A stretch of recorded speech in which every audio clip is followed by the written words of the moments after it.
ನಾವೀಗ ಎರಡನೇ ಅಧ್ಯಾಯ ಆಮ್ಲಗಳು, ಪ್ರತ್ಯಾಮ್ಲಗಳು ಮತ್ತು ಲವಣಗಳು ಇದರ ಬಗ್ಗೆ ಅಧ್ಯಯನ ಮಾಡೋಣ. ಈಗ ಈ ಪಾಠದಲ್ಲಿ ಬರ್ತಕ್ಕಂತಹ ಪ್ರಮುಖ ಅಂಶಗಳು ಏನಪ್ಪ ಅಂದ್ರೆ ಆಮ್ಲ ಮತ್ತು ಪ್ರತ್ಯಾಮ್ಲಗಳ ಲಕ್ಷಣಗಳು ಹಾಗೂ ಇವುಗಳನ್ನ ಪರೀಕ್ಷಿಸತಕ್ಕಂತಹ ಸೂಚಕಗಳ ವಿಧಗಳು, ಆಮ್ಲ ಮತ್ತು ಪ್ರತ್ಯಾಮ್ಲಗಳೊಂದಿಗೆ ಲೋಹಗಳ ವರ್ತನೆ, ಆಮ್ಲ ಮತ್ತು ಪ್ರತ್ಯಾಮ್ಲಗಳ ಪರಸ್ಪರ ವರ್ತನೆ, ಅಲೋಹೀಯ ಆಕ್ಸೈಡ್ಗಳೊಂದಿಗೆ ಪ್ರತ್ಯಾಮ್ಲಗಳ ವರ್ತನೆ, ಲೋಹೀಯ ಆಕ್ಸೈಡ್ಗಳೊಂದಿಗೆ ಆಮ್ಲಗಳ ವರ್ತನೆ, pH ನ ಮಹತ್ವ, ಸಸ್ಯ, ಪ್ರಾಣಿ, ಮಣ್ಣು, ಜೀರ್ಣಾಂಗ ವ್ಯೂಹ, ಹಲ್ಲಿನ ಸವೆತ, ಸ್ವರಕ್ಷಣೆಗಾಗಿ ಜೀವಿಗಳಲ್ಲಿ ಆಮ್ಲಗಳ ಬಳಕೆ, ಹಾಗೆ ಕ್ಲೋರೋ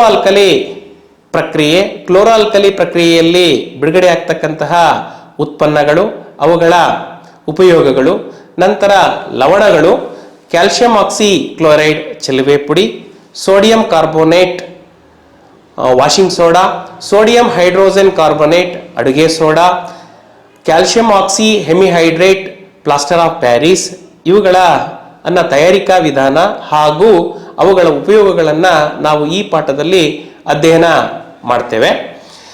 ಮೊದಲನೇದಾಗಿ ಆಮ್ಲ ಮತ್ತು ಪ್ರತ್ಯಾಮ್ಲಗಳ ಲಕ್ಷಣಗಳನ್ನು ಬರೆಯಿರಿ ಅಥವಾ ಆಮ್ಲ ಮತ್ತು ಪ್ರತ್ಯಾಮ್ಲಕ್ಕಿರ್ತಕ್ಕಂತಹ ವ್ಯತ್ಯಾಸಗಳನ್ನ ಪಟ್ಟಿ ಮಾಡಿರಿ ಅಂತಕ್ಕಂತಹ ಪ್ರಶ್ನೆ ನೀಡಿದರೆ, ಆಮ್ಲಗಳು ಹುಳಿ ರುಚಿಯನ್ನ ಹೊಂದಿವೆ, ಪ್ರತ್ಯಾಮ್ಲಗಳು ಕಹಿ ರುಚಿಯನ್ನ ಹೊಂದಿವೆ.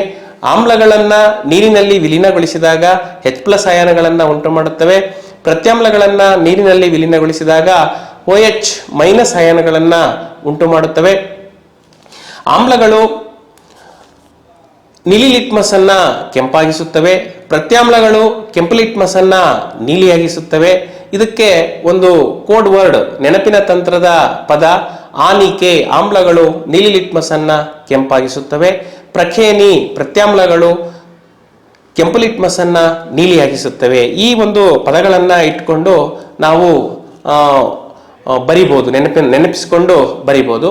ಹಾಗೇನೆ ಆಮ್ಲಗಳ pH ಮೌಲ್ಯ 7ಕ್ಕಿಂತ ಕಡಿಮೆ ಇರುತ್ತದೆ, ಪ್ರತ್ಯಾಮ್ಲಗಳ pH ಮೌಲ್ಯ 7ಕ್ಕಿಂತ ಹೆಚ್ಚಾಗಿರುತ್ತದೆ. ಆಮ್ಲಗಳಿಗೆ ಉದಾಹರಣೆ ಹೈಡ್ರೋಕ್ಲೋರಿಕ್ ಆಮ್ಲ, ಸಲ್ಫುರಿಕ್ ಆಮ್ಲ, ನೈಟ್ರಿಕ್ ಆಮ್ಲ. ಪ್ರತ್ಯಾಮ್ಲಗಳಿಗೆ ಉದಾಹರಣೆ ಸೋಡಿಯಂ ಹೈಡ್ರಾಕ್ಸೈಡ್, ಪೊಟ್ಯಾಷಿಯಂ ಹೈಡ್ರಾಕ್ಸೈಡ್. ಹೀಗೆ ಈ ಎರಡಕ್ಕೂ ವ್ಯತ್ಯಾಸಗಳು, ಆಮ್ಲ ಮತ್ತು ಪ್ರತ್ಯಾಮ್ಲಗಳಿಗೆ ವ್ಯತ್ಯಾಸ ಮತ್ತು ಅವುಗಳ ಲಕ್ಷಣಗಳು ಬರೆಯಿರಿ ಅಂದರೆ ಈ ರೀತಿಯಾಗಿ ನಾವು ಏನ್ ಮಾಡ್ಬೋದು, ಉತ್ತರಿಸ್ಕೊಳ್ತಾ ಹೋಗ್ಬೋದು. ನೆಕ್ಸ್ಟ್ ಸೂಚಕಗಳಿಗೆ ಸಂಬಂಧಿಸಿದಂತೆ ಅದರ ಪ್ರಮುಖ ಅಂಶವನ್ನ ಹೇಳ್ಬಿಟ್ಟು ಅದರಲ್ಲಿ ಕೇಳ್ತಕ್ಕಂತಹ ಪ್ರಶ್ನೆಗಳನ್ನು ನಾವು ಹೋಗೋಣ. ಮೊದಲನೇದಾಗಿ ಸೂಚಕಗಳನ್ನು ನಾವು ಪ್ರಮುಖವಾಗಿ 3 ವಿಧಗಳಾಗಿ ವಿಂಗಡಿಸ್ತೇವೆ. ಒಂದು ನೈಸರ್ಗಿಕ ಸೂಚಕಗಳು, ಅರಿಶಿಣ, ದಾಸವಾಳ, ಕೆಂಪು ಕ್ಯಾಬೇಜ್. ಇನ್ನು ಕೃತಕ ಸೂಚಕಗಳು ಮೀಥೇಲ್ ಆರೆಂಜ್ ಮತ್ತು ಫಿನಾಫ್ಥಲೀನ್. ಈ ಎರಡೂ ಸೂಚಕಗಳು ಕೂಡ ಆಮ್ಲಗಳಲ್ಲಿ ಯಾವುದೇ ರೀತಿಯ ಪ್ರತಿವರ್ತನೆ ಇರೋದಿಲ್ಲ. ಆದರೆ ಮೀಥೇಲ್ ಆರೆಂಜ್ ಅನ್ನ ನಾವು ಪ್ರತ್ಯಾಮ್ಲದಲ್ಲಿ ಹಾಕಿದಾಗ ಅದು ಹಳದಿ ಬಣ್ಣಕ್ಕೆ ತಿರುಗುತ್ತದೆ, ಫಿನಾಫ್ಥಲೀನ್ ಅನ್ನ ಪ್ರತ್ಯಾಮ್ಲದಲ್ಲಿ ಹಾಕಿದಾಗ ಅದು ಕೆಂಪು ಗುಲಾಬಿ ಬಣ್ಣಕ್ಕೆ ತಿರುಗುತ್ತದೆ. ಇನ್ನು ಗ್ರಹಣ ಸೂಚಕಗಳು ಈರುಳ್ಳಿ ರಸ ಮತ್ತು ಲವಂಗದ ಎಣ್ಣೆ. ಇವುಗಳೂ ಸಹ ಆಮ್ಲದಲ್ಲಿ ಯಾವುದೇ ರೀತಿಯ ಪ್ರತಿಕ್ರಿಯೆಗೆ ಒಳಪಡಲ್ಲ, ವಾಸನೆ ಬದಲಾವಣೆ ಆಗೋದಿಲ್ಲ. ಆದರೆ ಇವುಗಳನ್ನ ಪ್ರತ್ಯಾಮ್ಲಗಳಲ್ಲಿ ಹಾಕಿದಾಗ ಈರುಳ್ಳಿ ರಸದ ವಾಸನೆ ಬದಲಾಗುತ್ತೆ, ಹಾಗೇನೆ ಲವಂಗದ ಎಣ್ಣೆಯ ವಾಸನೆ ಬದಲಾಗುತ್ತೆ. ನಾವು ಈ ಒಂದು ಸೂಚಕಗಳಿಗೆ ಸಂಬಂಧಿಸಿದಂತೆ ನಾವು ಕೆಲವು ಪ್ರಶ್ನೆಗಳನ್ನ ನೋಡೋಣ. ಉದಾಹರಣೆ 1ನೇ ಪ್ರಶ್ನೆ, ನಿಮಗೆ 3 ಪ್ರಮಾಣಗಳನ್ನ ನೀಡಲಾಗಿದೆ. ಒಂದರಲ್ಲಿ ಬಟ್ಟಿ ಇಳಿಸಿದ ನೀರು ಮತ್ತು ಇನ್ನೆರಡರಲ್ಲಿ ಕ್ರಮವಾಗಿ ಆಮ್ಲೀಯ ಮತ್ತು ಪ್ರತ್ಯಾಮ್ಲೀಯ ದ್ರಾವಣಗಳಿವೆ. ನಿಮಗೆ ಕೇವಲ ಕೆಂಪು ಲಿಟ್ಮಸ್ ಕಾಗದವನ್ನ ಮಾತ್ರ ನೀಡಿದರೆ ಪ್ರಮಾಣದಲ್ಲಿನ ಪ್ರತಿಯೊಂದು ಮಾದರಿಯನ್ನು ಹೇಗೆ ಗುರುತಿಸುವಿರಿ ಅಂತಕ್ಕಂಥ ಪ್ರಶ್ನೆ. 3 ಪ್ರಮಾಣಗಳನ್ನ ಕೊಟ್ಟಿದ್ದಾರೆ. ಒಂದು ಪ್ರಮಾಣದಲ್ಲಿ ಬಟ್ಟಿ ಇಳಿಸಿದ ನೀರಿದೆ, ಒಂದರಲ್ಲಿ ಆಮ್ಲ ಇದೆ, ಇನ್ನೊಂದರಲ್ಲಿ ಪ್ರತ್ಯಾಮ್ಲ ಇದೆ. ಕೊಟ್ಟಿರ್ತಕ್ಕಂಥದ್ದು ಕೆಂಪು ಲಿಟ್ಮಸ್ ಪೇಪರ್. ಹೇಗೆ ಉತ್ತರಿಸಬೇಕು? ಹಾಗಾದ್ರೆ ಕೆಂಪು ಲಿಟ್ಮಸ್ ಪೇಪರ್ ಅನ್ನ 3 ತುಂಡುಗಳನ್ನಾಗಿ ಮಾಡಿ 3 ಪ್ರಮಾಣಗಳಲ್ಲಿ ಹಾಕೋದು. 3 ಪ್ರಮಾಣಗಳಲ್ಲಿ ಹಾಕಿದಾಗ ಕೆಂಪು ಲಿಟ್ಮಸ್ ಪೇಪರು ಒಂದು ಪ್ರಮಾಣದಲ್ಲಿ ನೀಲಿ ಆಗುತ್ತೆ. ಅದು ಯಾವ ಪ್ರಮಾಣ? ಪ್ರತ್ಯಾಮ್ಲ ಇರತಕ್ಕಂಥ ಪ್ರಮಾಣದಲ್ಲಿ ನೀಲಿ ಆಗುತ್ತೆ. ಆ ಒಂದು ನೀಲಿ ಬಣ್ಣದ ಪೇಪರ್ ಅನ್ನ ತೆಗೆದುಕೊಂಡು ಒಣಗಿಸಿ ಮತ್ತೆ 2 ತುಂಡುಗಳನ್ನಾಗಿ ಮಾಡಿ ಉಳಿದಿರ್ತಕ್ಕಂತಹ 2 ಪ್ರನಾಳಗಳಿಗೆ ಹಾಕೋದು.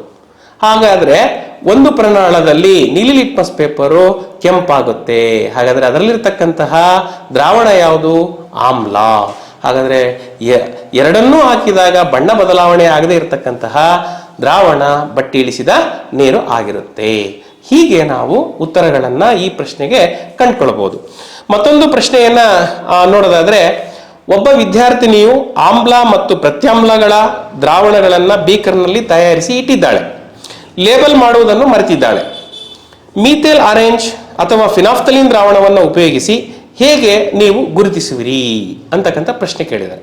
ಹಾಗಾದ್ರೆ ಆಮ್ಲ ಮತ್ತು ಪ್ರತ್ಯಾಮ್ಲಗಳಲ್ಲಿ ನಾವು ಮೀಥೇಲ್ ಆರೆಂಜ್ ಅನ್ನು ಹಾಕಿದರೆ ಆಮ್ಲದಲ್ಲಿ ಅದೇ ಕಲರ್ ಇರುತ್ತೆ, ಗುಲಾಬಿ ಕಲರೇ ಇರುತ್ತೆ. ಪ್ರತ್ಯಾಮ್ಲಲ್ಲಿ ಹಾಕಿದಾಗ ಅದು ಹಳದಿ ಬಣ್ಣಕ್ಕೆ ತಿರುಗುತ್ತೆ. ಹಾಗಾದ್ರೆ ಮೀಥೇಲ್ ಆರೆಂಜ್ ಅನ್ನ ಆ 2 ಬೀಕರ್ಗಳಿಗೆ ಹಾಕಿದಾಗ ಯಾವ ಬೀಕರ್ನಲ್ಲಿ ಹಳದಿ ಬಣ್ಣ ಉಂಟಾಗುತ್ತೋ ಅದು ಪ್ರತ್ಯಾಮ್ಲ.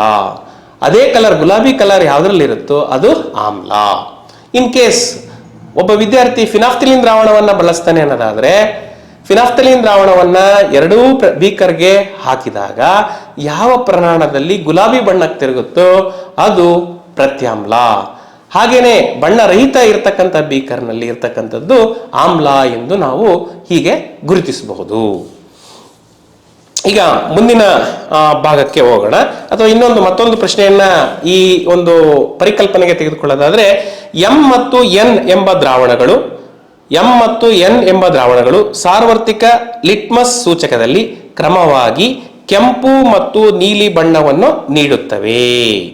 ಹಾಗಾದ್ರೆ ಮೊದಲನೇ ಪ್ರಶ್ನೆ ಏನಿದೆ ಇದರೊಳಗಡೆ ಅಂದ್ರೆ, ಯಾವ ದ್ರಾವಣದಲ್ಲಿ ಹೈಡ್ರೋಜನ್ ಅಯಾನುಗಳ ಸಾರತೆ ಹೆಚ್ಚಿದೆ ಅಂತಕ್ಕಂಥ ಪ್ರಶ್ನೆ ಇದೆ. ಹಾಗಾದ್ರೆ ಸಾರ್ವತ್ರಿಕ ದ್ರಾವಕ ಕೆಂಪು ಬಣ್ಣಕ್ಕೆ ತಿರುಗುತ್ತೆ ಅನ್ನೋದಾದ್ರೆ ಎಂ ಅಂತಕ್ಕಂಥ ದ್ರಾವಣ ಏನಾಗಿದೆ? ಆಮ್ಲೀಯ ಆಗಿದೆ. ಇನ್ನೊಂದು ಎನ್ ಅಂತಕ್ಕಂಥ ದ್ರಾವಣ ನೀಲಿ ಬಣ್ಣಕ್ಕೆ ತಿರುಗುತ್ತೆ ಅನ್ನೋದಾದ್ರೆ ಅದು ಪ್ರತ್ಯಾಮ್ಲೀಯ ಆಗಿದೆ. ಇಲ್ಲಿ ಪ್ರಶ್ನೆ ಏನ್ ಕೇಳಿದಾನೆ? ಯಾವ ದ್ರಾವಣದಲ್ಲಿ ಹೈಡ್ರೋಜನ್ ಅನಿಲಗಳ ಅಯಾನುಗಳ ಸಾರತೆ ಹೆಚ್ಚಿದೆ? ಹಾಗಾದ್ರೆ ಆಮ್ಲದಲ್ಲಿ ಅಯಾನುಗಳ ಸಾರತೆ ಹೆಚ್ಚಿರುತ್ತೆ. ಹಾಗಾದ್ರೆ ಎಂ ದ್ರಾವಣ ಅಂತ ಉತ್ತರಿಸಬೇಕಾಗತ್ತೆ. ಮತ್ತೊಂದು ಪ್ರಶ್ನೆ ಕೇಳಿದಾನೆ ಇದೇ ಆಸ್ಪೆಕ್ಟಿಗೆ ಸಂಬಂಧಿಸಿದಂತೆ, ಎಂ ಮತ್ತು ಎನ್ ದ್ರಾವಣಗಳನ್ನು ಬೆರೆಸಿದ ಮಿಶ್ರಣವನ್ನ ಸಾರ್ವತ್ರಿಕ ಸೂಚಕದಿಂದ ಪರೀಕ್ಷಿಸಿದಾಗ ಅದು ಹಸಿರು ಬಣ್ಣಕ್ಕೆ ತಿರುಗುತ್ತದೆ. ಹಾಗಾದ್ರೆ ರೂಪುಗೊಂಡ ಉಪ್ಪಿನ ಸ್ವರೂಪ ಅಥವಾ ಸ್ವಭಾವವೇನು? ನಿಮ್ಮ ಉತ್ತರವನ್ನ ಸಮರ್ಥಿಸಿ ಅಂತಕ್ಕಂಥ ಪ್ರಶ್ನೆ ಕೇಳಿದ್ದಾರೆ. ಹಾಗಾದ್ರೆ ಒಂದು ಆಮ್ಲ ಇದೆ, ಒಂದು ಪ್ರತ್ಯಾಮ್ಲ ಇದೆ. ಹಾಗಾಗಿ ಇವೆರಡೂ ಅನ್ನ ಮಿಕ್ಸ್ ಮಾಡಿದಾಗ, ಸೇರಿಸಿದಾಗ ಅಲ್ಲಿ ನಮಗೆ ತಟಸ್ಥೀಕರಣ ಕ್ರಿಯೆ ನಡೆಯುತ್ತೆ. ತಟಸ್ಥೀಕರಣ ಕ್ರಿಯೆ ನಡೆಯೋದ್ರಿಂದ ಆ ಒಂದು pH ಮೌಲ್ಯ ಏನಾಗುತ್ತೆ? ಹಸಿರು ಬಣ್ಣ ತಟಸ್ಥ ಸ್ವಭಾವವನ್ನ ತೋರಿಸುತ್ತೆ. ಹಾಗಾದ್ರೆ ಆ ಒಂದು ಉಂಟಾಗಿರ್ತಕ್ಕಂಥ ಲವಣದ ಸ್ವಭಾವ ಏನಾಗಿರುತ್ತೆ? ತಟಸ್ಥ ಗುಣವನ್ನ ಹೊಂದಿರುತ್ತೆ ಅಂತಕ್ಕಂಥ ಉತ್ತರವನ್ನ ನಾವು ಬರಿಬೇಕಾಗತ್ತೆ. ಈಗ ಮುಂದಿನ ಪರಿಕಲ್ಪನೆಗೆ ಹೋಗೋಣ. ಮುಂದಿನ ಪರಿಕಲ್ಪನೆ ಏನಪ್ಪಾ ಅಂದ್ರೆ, ಲೋಹಗಳು ಆಮ್ಲಗಳೊಂದಿಗೆ ವರ್ತಿಸಿದಾಗ, ಲೋಹಗಳು ಸಾಮಾನ್ಯವಾಗಿ ಆಮ್ಲಗಳೊಂದಿಗೆ ವರ್ತಿಸಿದಾಗ ಹೈಡ್ರೋಜನ್ ಅನಿಲ ಬಿಡುಗಡೆಯಾಗುತ್ತದೆ. ಇದಕ್ಕೆ ಸಂಬಂಧಪಟ್ಟಂತೆ ಒಂದು ಚಿತ್ರ ಇದೆ, ಪರೀಕ್ಷಾ ಮಂಡಳಿಯವರು ನಿಗದಿಪಡಿಸಿರ್ತಕ್ಕಂಥ ಚಿತ್ರ. ಯಾವ ಚಿತ್ರ ಅಂದ್ರೆ, ಅದು ಲೋಹದ ಚೂರುಗಳನ್ನು ಅಂದ್ರೆ ಸತುವಿನ ಚೂರುಗಳನ್ನ ಸಲ್ಫುರಿಕ್ ಆಮ್ಲದೊಂದಿಗೆ ವರ್ತಿಸಿದಾಗ ಬಿಡುಗಡೆಯಾಗ್ತಕ್ಕಂಥ ಅನಿಲ ಹೈಡ್ರೋಜನ್ ಅನಿಲವನ್ನ ಪರೀಕ್ಷಿಸುವುದು ಅಂತಕ್ಕಂಥ ಚಿತ್ರವನ್ನ ನೀಡ್ತಾರೆ. ಈ ಚಿತ್ರವನ್ನ ನೀವು ಸರಿಯಾಗಿ ಕಲ್ತ್ಕೊಂಡ್ರೆ 3 ಅಂಕಗಳು ಖಂಡಿತವಾಗಿಯೂ ಕೂಡ ಬರುತ್ತೆ. ಬರ್ತಕ್ಕಂಥ ಚಿತ್ರಗಳೇ 4 ಕಲ್ತ್ಕೊಂಡ್ರೆ 3 ಅಂಕ ಅಥವಾ 4 ಅಂಕಗಳನ್ನ ಖಂಡಿತವಾಗಿ ನೀವು ಸುಲಭವಾಗಿ ಗಳಿಸಬಹುದು. ಈಗ ನಾವು ಮುಂದಿನ ಪ್ರಶ್ನೆಗೆ ಹೋಗೋಣ. ಏನಪ್ಪಾ ಪ್ರಶ್ನೆ ಅಂದ್ರೆ, ಆಮ್ಲಗಳು ಮತ್ತು ರಾಸಾಯನಿಕ ಕ್ರಿಯೆಗಳಿಗೆ ಸಂಬಂಧಿಸಿದಂತೆ ಮೊಸರನ್ನ ಹಿತ್ತಾಳೆ ಮತ್ತು ತಾಮ್ರದ ಸಂಗ್ರಾಹಕಗಳಲ್ಲಿ ಸಂಗ್ರಹಿಸಬಾರದು ಏಕೆ? ಈಗ ಆಲ್ರೆಡಿ ನಾವು ಗಮನಿಸಿದ ಹಾಗೆ ಆಮ್ಲಗಳು ಲೋಹಗಳೊಂದಿಗೆ ವರ್ತಿಸಿದಾಗ ಲವಣ ಮತ್ತು ಹೈಡ್ರೋಜನ್ ಅನಿಲ ಬಿಡುಗಡೆಯಾಗುತ್ತೆ. ಹಾಗೇನೆ ನಾವು ಹುಳಿ ಪದಾರ್ಥಗಳಲ್ಲಿ ಆಮ್ಲಗಳಿರ್ತವೆ. ಫಾರ್ ಎಕ್ಸಾಂಪಲ್ ಮೊಸರಿನಲ್ಲಿ ಲ್ಯಾಕ್ಟಿಕ್ ಆಮ್ಲ ಇರುತ್ತೆ. ಈ ಲ್ಯಾಕ್ಟಿಕ್ ಆಮ್ಲ ಇರತಕ್ಕಂತಹ ಮೊಸರನ್ನ ನಾವು ಹಿತ್ತಾಳೆ ಅಥವಾ ತಾಮ್ರದ ಸಂಗ್ರಾಹಕಗಳಲ್ಲಿ ಸಂಗ್ರಹಿಸಿದಾಗ, ಅವು ಲೋಹಗಳು, ಆ ಲೋಹಗಳಲ್ಲಿ ಸಂಗ್ರಹಿಸಿದಾಗ ಅವುಗಳೊಂದಿಗೆ ವರ್ತಿಸಿ ಅವುಗಳು ವಿಷಕಾರಿ ಲವಣ ಮತ್ತು ಹೈಡ್ರೋಜನ್ ಅನಿಲವನ್ನ ಉಂಟು ಮಾಡ್ತವೆ. ಅಂತ ವಿಷಕಾರಿ ಲವಣವನ್ನ ನಾವು ಸೇವಿಸಿದಾಗ ನಮಗೆ ಅಜೀರ್ಣತೆ ಉಂಟಾಗುತ್ತೆ. ಹಾಗಾಗಿ ನಾವು ಮೊಸರನ್ನ ಲೋಹಗಳ ಸಂಗ್ರಾಹಕಗಳಲ್ಲಿ ಸಂಗ್ರಹಿಸಬಾರದು. ನಾವು ಮುಂದಿನ ಪ್ರಶ್ನೆ ನೋಡೋಣ. ಆಮ್ಲಗಳು ಲೋಹಗಳೊಂದಿಗೆ ವರ್ತಿಸಿದಾಗ ಬಿಡುಗಡೆಯಾಗುವ ಅನಿಲ ಯಾವುದು? ಅದನ್ನ ಹೇಗೆ ಪರೀಕ್ಷಿಸುತ್ತೀರಿ? ಆಲ್ರೆಡಿ ಹೇಳಿದ್ದೀನಿ ನಾನು. ಆಮ್ಲಗಳು ಲೋಹಗಳೊಂದಿಗೆ ವರ್ತಿಸಿದಾಗ ಬಿಡುಗಡೆಯಾಗುವ ಅನಿಲ ಹೈಡ್ರೋಜನ್.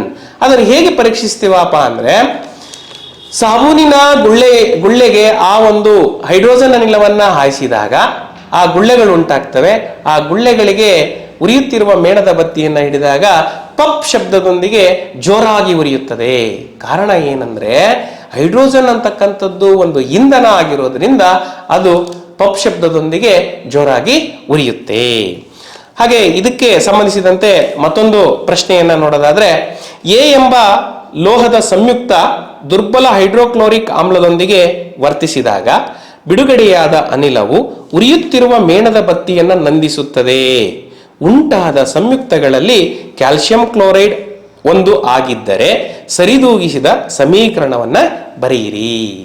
ಇದು ಸಾಮಾನ್ಯವಾಗಿ ಲೋಹಗಳು ಸೋಡಿಯಂ ಕಾರ್ಬೋನೇಟ್, ಸೋಡಿಯಂ ಬೈಕಾರ್ಬೋನೇಟ್ಗಳೊಂದಿಗೆ ಆಮ್ಲಗಳು ಸೋಡಿಯಂ ಕಾರ್ಬೋನೇಟ್, ಸೋಡಿಯಂ ಬೈಕಾರ್ಬೋನೇಟ್ಗಳೊಂದಿಗೆ ವರ್ತಿಸಿದಾಗ ಅಲ್ಲಿ ಕಾರ್ಬನ್ ಡೈಆಕ್ಸೈಡ್ ಬಿಡುಗಡೆ ಆಗುತ್ತೆ. ಆ ಒಂದು ಕಾರ್ಬನ್ ಡೈಆಕ್ಸೈಡ್ ನ ಗುಣ ಏನಪ್ಪಾ ಅಂದ್ರೆ ಬೆಂಕಿಯನ್ನ ನಂದಿಸೋದು. ಹಾಗಾಗಿ ಈ ಪ್ರಶ್ನೆಯಲ್ಲಿ ಬಿಡುಗಡೆಯಾದ ಅನಿಲ ಕನ್ಫರ್ಮ್ ಆಗುತ್ತೆ ನಮಗೆ ಕಾರ್ಬನ್ ಡೈಆಕ್ಸೈಡ್ ಅಂತ. ಹಾಗಾದ್ರೆ ಒಂದು ಪ್ರತಿವರ್ತಕದ ಉತ್ಪನ್ನದ ಒಂದು ಹೆಸರನ್ನ ಕೊಟ್ಟಿದ್ದಾರೆ, ಕ್ಯಾಲ್ಸಿಯಂ ಕ್ಲೋರೈಡ್ ಅಂತ. ಹಾಗಾದ್ರೆ ಕ್ಯಾಲ್ಸಿಯಂ ಕ್ಲೋರೈಡ್ ಅಂತ ಕೊಟ್ಟಿರ್ಬೇಕಾದ್ರೆ ಇಲ್ಲಿ ಕಾರ್ಬನ್ ಡೈಆಕ್ಸೈಡ್ ಬಿಡುಗಡೆ ಆಗಿದೆ ಅಂದ್ರೆ ನಾವು ಊಹಿಸಬಹುದು ಪ್ರತಿವರ್ತಕ ಯಾವುದು? Calcium carbonate. ಹಾಗಾದ್ರೆ ಇಲ್ಲಿ ಹಾಕಿರ್ತಕ್ಕಂಥದ್ದೇನು? ಹೈಡ್ರೋಕ್ಲೋರಿಕ್ ಆಮ್ಲ. ಹಾಗಾದ್ರೆ ಕ್ಯಾಲ್ಸಿಯಂ ಕಾರ್ಬೋನೇಟ್ ಗೆ ಹೈಡ್ರೋಕ್ಲೋರಿಕ್ ಆಮ್ಲವನ್ನ ಸೇರಿಸಿದಾಗ ಕ್ಯಾಲ್ಸಿಯಂ ಕ್ಲೋರೈಡ್ ಲವಣ, ಕಾರ್ಬನ್ ಡೈಆಕ್ಸೈಡ್ ಅನಿಲ ಬಿಡುಗಡೆಯಾಗುತ್ತೆ. ಹಾಗಾದ್ರೆ ಅದರ ಸರಿದೂಗಿಸಿದ ಸಮೀಕರಣ ಬರೀರಿ ಅಂದ್ರೆ CaCO3 + 2HCl give rise to CaCl2 + CO2 + H2O, ನೀರು ಬಿಡುಗಡೆ ಆಗುತ್ತೆ.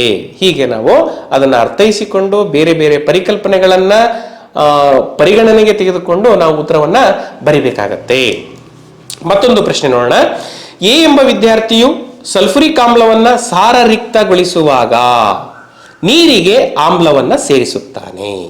ಬಿ ಎಂಬ ವಿದ್ಯಾರ್ಥಿ ಆಮ್ಲಕ್ಕೆ ನೀರನ್ನು ಸೇರಿಸುತ್ತಾಳೆ.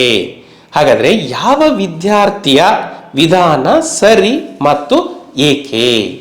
ಇಲ್ಲಿ ನಿಮ್ಮ ಪರಿಕಲ್ಪನೆ ನಾವು ನೋಡೋದಾದ್ರೆ ಆಮ್ಲ ಮತ್ತು ಪ್ರತ್ಯಾಮ್ಲಗಳನ್ನ ಸಾರರಿಕ್ತಗೊಳಿಸುವುದು. ಹಾಗಾದ್ರೆ ನಾವು ಸಾರರಿಕ್ತಗೊಳಿಸಬೇಕಾದ್ರೆ ಆಮ್ಲಗಳನ್ನ ಅಥವಾ ಪ್ರತ್ಯಾಮ್ಲಗಳನ್ನ ನಾವೇನ್ ಮಾಡಬೇಕು? ನೀರಿಗೆ ಹನಿ ಹನಿಯಾಗಿ ಆಮ್ಲವನ್ನ ಸೇರಿಸಬೇಕು. ಯಾಕೆ ಆ ರೀತಿ ಮಾಡಬೇಕು ಅಂದ್ರೆ, ಸಾರರಿಕ್ತಗೊಳಿಸುವುದು ಒಂದು ಬಹಿರುಷ್ಣಕ ಕ್ರಿಯೆಯಾಗಿರುವುದರಿಂದ ಬಿಡುಗಡೆಯಾದ ಉಷ್ಣವು ಉಷ್ಣದಿಂದ ಆ ಒಂದು ದ್ರಾವಣ ಸ್ಫೋಟಗೊಳ್ಬಹುದು ಅಥವಾ ಸಂಗ್ರಾಹಕ ಒಡೆಯಬಹುದು. ಇದರಿಂದ ಏನಾಗುತ್ತೆ? ಅಪಘಾತ ಸಂಭವಿಸುತ್ತೆ. ಆದ್ದರಿಂದ ಇಲ್ಲಿ ಎ ಎಂಬ ವಿದ್ಯಾರ್ಥಿ ಸಲ್ಫ್ಯೂರಿಕ್ ಆಮ್ಲವನ್ನ ಸಾರರಿಕ್ತಗೊಳಿಸುವಾಗ ನೀರಿಗೆ ಆಮ್ಲವನ್ನ ಸೇರಿಸ್ತಾನೆ. ಹಾಗಾಗಿ ಎ ಎಂಬ ವಿದ್ಯಾರ್ಥಿಯ ವಿಧಾನ ಸರಿಯಾಗಿದೆ. ಅದಕ್ಕೆ ಕಾರಣ ಹೀಗೆ ಹೇಳಿದ್ನಲ್ಲ, ಹಾಗೆ ಬರೆಯಬೇಕು. ನೆಕ್ಸ್ಟ್ ಮತ್ತೊಂದು ಪ್ರಶ್ನೆಯನ್ನ ನೋಡೋದಾದ್ರೆ, HCl ಅನಿಲವನ್ನ ಒಣಗಿದ ನೀಲಿ ಲಿಟ್ಮಸ್ ಕಾಗದಕ್ಕೆ ಹಾಯಿಸಿದಾಗ ಬಣ್ಣ ಬದಲಾಗುತ್ತದೆಯೇ? ಕಾರಣ ಕೊಡಿ. ಇಲ್ಲಿ HCl ಅನಿಲ ರೂಪದಲ್ಲಿದೆ. ಇದೊಂದು ಆಮ್ಲ ಆಗಿದ್ರೂ ಕೂಡ ಅನಿಲ ರೂಪದಲ್ಲಿದೆ. ಈ ಅನಿಲವನ್ನ ನೀಲಿ ಲಿಟ್ಮಸ್ ಪೇಪರ್ಗೆ ಹಾಯಿಸಿದಾಗ ಬಣ್ಣ ಬದಲಾಗುವುದಿಲ್ಲ. ಕಾರಣ ಇಷ್ಟೇನೆ, ಆಮ್ಲಗಳು ನೀರಿನ ಉಪಸ್ಥಿತಿಯಲ್ಲಿ ಮಾತ್ರ H+ ಅಯಾನಗಳನ್ನ ಉಂಟು ಮಾಡುತ್ತವೆ. ಆದ್ದರಿಂದ ಹೈಡ್ರೋಕ್ಲೋರಿಕ್ ಅನಿಲವನ್ನ ಒಣಗಿದ ನೀಲಿ ಲಿಟ್ಮಸ್ ಪೇಪರ್ಗೆ ಹಾಯಿಸಿದಾಗ ಯಾವುದೇ ರೀತಿಯ ಬಣ್ಣ ಬದಲಾವಣೆ ಆಗೋದಿಲ್ಲ. ಇನ್ ಕೇಸ್ ನಾವೇನಾದ್ರೂ ಒದ್ದೆಯಾಗಿರ್ತಕ್ಕಂಥ ನೀಲಿ ಲಿಟ್ಮಸ್ ಪೇಪರ್ ಅನ್ನ ಹಿಡಿದಿದ್ರೆ ಅದರಲ್ಲಿ ಏನಾಗ್ತೈತೆ, ಬಣ್ಣ ಬದಲಾವಣೆ ಆಗುತ್ತೆ. ಏಕೆಂದರೆ ಆ ಒದ್ದೆಯಾಗಿರ್ತಕ್ಕಂಥದ್ರಲ್ಲಿ ನೀರಿನ ಅಣುಗಳಿರ್ತವೆ. ಆ HCl ಆಮ್ಲ ಅನಿಲ ಅದರ ಮೇಲೆ ಹಾಯಿಸಿದಾಗ H+ ಅಯಾನುಗಳನ್ನ ಉಂಟು ಮಾಡುತ್ತವೆ. ಮತ್ತೊಂದು ಪ್ರಶ್ನೆ ಇದೇ ಆಸ್ಪೆಕ್ಟ್ಗೆ ಸಂಬಂಧಿಸಿದಂತೆ, ಆಲ್ಕೋಹಾಲ್ ಗ್ಲುಕೋಸ್ಗಳು ಹೈಡ್ರೋಜನ್ ಪರಮಾಣುವನ್ನು ಹೊಂದಿದ್ದರೂ ಆಮ್ಲಗಳೆಂದು ಪರಿಗಣಿಸುವುದಿಲ್ಲ. ಏಕೆ? ಏಕೆಂದರೆ ನೀರಿನಲ್ಲಿ ವಿಲೀನಗೊಳಿಸಿದಾಗ ಇವು H+ ಅಯಾನುಗಳನ್ನ ಉಂಟು ಮಾಡೋದಿಲ್ಲ. ಆದ್ದರಿಂದ ಆಲ್ಕೋಹಾಲ್ ಗ್ಲುಕೋಸ್ಗಳನ್ನ ನಾವು ಆಮ್ಲಗಳು ಎಂದು ಪರಿಗಣಿಸೋದಿಲ್ಲ. ಮತ್ತೊಂದು ಪ್ರಶ್ನೆ, ಲೋಹ ಸತು ಸಾರರಿಕ್ತ ಪ್ರಬಲ ಆಮ್ಲದೊಂದಿಗೆ ವರ್ತಿಸಿದಾಗ ಬಿಡುಗಡೆಯಾದ ಅನಿಲವನ್ನ ಎಣ್ಣೆಗಳ ಸಂಕಲನ ಕ್ರಿಯೆಯಲ್ಲಿ ಬಳಸಲಾಗುತ್ತೆ. ಮತ್ತೊಮ್ಮೆ ಪ್ರಶ್ನೆ, ಲೋಹ ಸತು ಸಾರರಿಕ್ತ ಪ್ರಬಲ ಆಮ್ಲದೊಂದಿಗೆ ವರ್ತಿಸಿದಾಗ ಬಿಡುಗಡೆಯಾದ ಅನಿಲವನ್ನ ಎಣ್ಣೆಗಳ ಸಂಕಲನ ಕ್ರಿಯೆಯಲ್ಲಿ ಬಳಸಲಾಗುತ್ತೆ. ಹಾಗಾದ್ರೆ ಬಿಡುಗಡೆಯಾದ ಅನಿಲ ಯಾವುದು? ಈ ಒಂದು ಸಮೀಕರಣವನ್ನ ಸರಿದೂಗಿಸಿದ ಸಮೀಕರಣವನ್ನ ಬರೆಯಿರಿ. ಬಿಡುಗಡೆಯಾದ ಅನಿಲವನ್ನ ಹೇಗೆ ಪರೀಕ್ಷಿಸುತ್ತೀರಿ? ಸೇಮ್ ಇದೇ ಕಾನ್ಸೆಪ್ಟನ್ನೇ, ಲೋಹಗಳು ಆಮ್ಲಗಳೊಂದಿಗೆ ವರ್ತಿಸಿದಾಗ ಬಿಡುಗಡೆ ಆಗ್ತಕ್ಕಂಥ ಅನಿಲ ಹೈಡ್ರೋಜನ್. ಈ ಹೈಡ್ರೋಜನ್ ಅನಿಲವನ್ನ ಏನಕ್ಕೆ ಬಳಸ್ತಾರೆ? ಹೈಡ್ರೋಜನೀಕರಣ ಸಂಕಲನ ಕ್ರಿಯೆಯಲ್ಲಿ ಬಳಸ್ತಾರೆ, ಎಣ್ಣೆಗಳ ಕೊಬ್ಬುಗಳ ಸಂಕಲನ ಕ್ರಿಯೆಯಲ್ಲಿ ಬಳಸ್ತಾರೆ. ಹಾಗಾದ್ರೆ ಬಿಡುಗಡೆ ಆಗಿರ್ತಕ್ಕಂಥ ಅನಿಲ ಕನ್ಫರ್ಮು ಹೈಡ್ರೋಜನ್ನು. ಇದರ ರಾಸಾಯನಿಕ ಇದನ್ನು ಬರೀರಿ ಅಂತ ಕೇಳಿದರೆ Zn plus H2SO4, Zn plus H2SO4 give rise to zinc sulphate ZnSO4 plus H2. ಇದನ್ನು ಹೇಗೆ ಪರೀಕ್ಷೆ ಮಾಡ್ತೀವಿ? ಆಗಲೇ ಹೇಳಿದ್ವಿ ನಾವು, ಸಾಬೂನಿನ ದ್ರಾವಣದಲ್ಲಿ ಹಾಯಿಸಿದಾಗ ಅಥವಾ ಅದರ ಬಳಿ ಉರಿಯುತ್ತಿರುವ ಮೇಣದ ಬತ್ತಿಯನ್ನು ತೆಗೆದುಕೊಂಡು ಹೋದಾಗ ಪಪ್ ಶಬ್ದದೊಂದಿಗೆ ಜೋರಾಗಿ ಉರಿಯುತ್ತದೆ. ಹೀಗೆ ನಾವು ಏನ್ ಮಾಡಬಹುದು? ಪರೀಕ್ಷಿಸಬಹುದು. ನೆಕ್ಸ್ಟ್ ಮುಂದೆ ಆಮ್ಲ ಮತ್ತು ಪ್ರತ್ಯಾಮ್ಲಗಳ ಪರಸ್ಪರ ವರ್ತನೆ. ಹಾಗಾದ್ರೆ ಆಮ್ಲ ಮತ್ತು ಪ್ರತ್ಯಾಮ್ಲಗಳ ಪರಸ್ಪರ ವರ್ತನೆಯಿಂದ ಲವಣ ಮತ್ತು ನೀರು ಉಂಟಾಗುತ್ತೆ. ಈ ಕ್ರಿಯೆಯನ್ನ ನಾವು ತಟಸ್ಥೀಕರಣ ಕ್ರಿಯೆ ಎಂದು ಕರಿತೇವೆ. ಯಾಕೆ ಇದನ್ನ ತಟಸ್ಥೀಕರಣ ಕ್ರಿಯೆ ಅಂತ ಕರಿತೇವೆ ಅಂದ್ರೆ, ಆಮ್ಲೀಯ ಸ್ವಭಾವನು ತಟಸ್ಥಗೊಳ್ಳುತ್ತೆ, ಪ್ರತ್ಯಾಮ್ಲೀಯ ಸ್ವಭಾವನು ಕೂಡ ತಟಸ್ಥಗೊಳ್ಳುತ್ತೆ. ಹಾಗಾಗಿ ಇದನ್ನ ನಾವು ತಟಸ್ಥೀಕರಣ ಕ್ರಿಯೆ ಅಂತ ಕರಿತೀವಿ. ಉದಾಹರಣೆ ಕೊಡೋದಾದ್ರೆ HCl plus NaOH give rise to NaCl ಲವಣ ಪ್ಲಸ್ H2O ನೀರು ಬಿಡುಗಡೆ ಆಗುತ್ತೆ. ನಂತರ ನಾವು ಲವಣ ಮತ್ತು ಅದರ ವಿಧಗಳಿಗೆ ಒಂದು ಕಾನ್ಸೆಪ್ಟ್ ಅನ್ನ ನಾವು ತೆಗೆದುಕೊಳ್ಳೋದಾದ್ರೆ,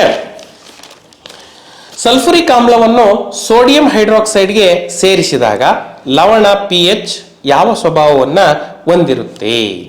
ಹಾಗಾದ್ರೆ ಲವಣಗಳು ಉಂಟಾಗೋದು ಆಮ್ಲ ಮತ್ತು ಪ್ರತ್ಯಾಮ್ಲಗಳ ಪರಸ್ಪರ ವರ್ತನೆಯಿಂದ. ಇಲ್ಲಿ ಈ ಒಂದು ಲವಣಗಳ ಸ್ವಭಾವ ಹೇಗಿರುತ್ತಪ್ಪ ಅಂದ್ರೆ, ಲವಣಗಳ ಉಂಟಾಗಬೇಕಾದ್ರೆ ಬಳಸಿರ್ತಕ್ಕಂತಹ ಆಮ್ಲಗಳ ಪ್ರಬಲನೋ ಅಥವಾ ದುರ್ಬಲನೋ ಅನ್ನೋದ್ರ ಮೇಲೆ ನಿರ್ಧರಿತವಾಗುತ್ತೆ. ಹಾಗಾದ್ರೆ ಸಲ್ಫುರಿಕ್ ಆಮ್ಲ ಪ್ರಬಲವಾಗಿರ್ತಕ್ಕಂಥ ಆಮ್ಲ, ಸೋಡಿಯಂ ಹೈಡ್ರಾಕ್ಸೈಡ್ ಕೂಡ ಪ್ರಬಲವಾಗಿರ್ತಕ್ಕಂತಹ ಪ್ರತ್ಯಾಮ್ಲ.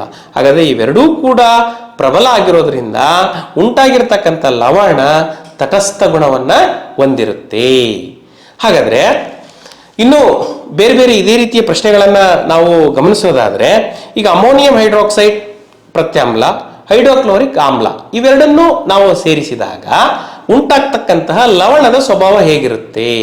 ಆಮ್ಲೀಯವಾಗಿರುತ್ತೆ. ಏಕೆಂದರೆ ಅಮೋನಿಯಂ ಹೈಡ್ರಾಕ್ಸೈಡು ದುರ್ಬಲವಾಗಿರ್ತಕ್ಕಂತಹ ಪ್ರತ್ಯಾಮ್ಲ, ಹೈಡ್ರೋಕ್ಲೋರಿಕ್ ಆಮ್ಲ ಪ್ರಬಲವಾಗಿರ್ತಕ್ಕಂಥ ಆಮ್ಲವಾಗಿರೋದ್ರಿಂದ ಯಾವುದು ಪ್ರಬಲವಾಗಿರುತ್ತೋ ಆ ಒಂದು ಗುಣವನ್ನ ಲವಣ ಹೊಂದಿರುತ್ತೆ. ಇನ್ನು ಎರಡೂ ಕೂಡ ಪ್ರಬಲ ಆಗಿದ್ರೆ, ಎರಡೂ ಕೂಡ ದುರ್ಬಲವಾಗಿದ್ರೆ ತಟಸ್ಥ ಲವಣ ಉಂಟಾಗುತ್ತೆ. ಇದಕ್ಕೆ ಈ ಪರಿಕಲ್ಪನೆಗೆ ಸಂಬಂಧಪಟ್ಟಂತೆ ಯಾವ ರೀತಿಯ ಪ್ರಶ್ನೆ ಕೇಳಿದ್ರು ಕೂಡ ನೀವು ಅದನ್ನ ಗಮನಿಸಿ ಉತ್ತರಿಸೋದು ಉತ್ತಮ. ನಾವೀಗ pHಗೆ ಹೋಗೋಣ. ಈಗ pH ಅಂದ್ರೆ ಪವರ್ ಆಫ್ ಹೈಡ್ರೋಜನ್ ಅಂತ ನಾವು ಕರಿತೇವೆ.